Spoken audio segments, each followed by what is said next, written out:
పప్పుగారాలు చేసిండండి. పిల్లలు వాన కొడుతుంది కదా ఏదన్నా చెయ్యమ్మ వేడి వేడిగా అన్నారు.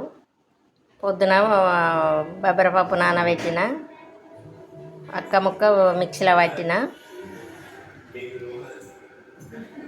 కరివేపాకు కొత్తిమీర పచ్చిమిర్చి వేసి నూనెలో మంచిగా ఎర్రగా కాల్చిందండి. ఎంత మంచిగా ఉబ్బినాయో చూడండి.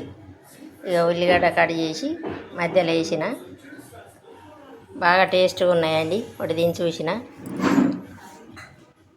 బయట కొనుక్కొస్తే ఆయిల్ మంచిది కాదు కదా, ఆరోగ్యాలకు హానికరమని ఇక ఇంట్లోనే ఎప్పుడన్నా అలా ఏది తినబుద్ధి అవుతుందంటే అది ఇంట్లో చేసి పెడతానండి. అలా తినటానికి పని చేస్తుంది, నాకు వీడియోకి పని చేస్తుంది.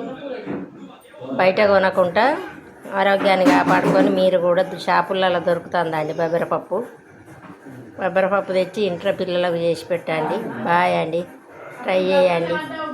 ఫస్ట్ 1 గంట 2 గంటలు నానబెట్టుకొని మిక్సీ పట్టుకొని అక్క ముక్క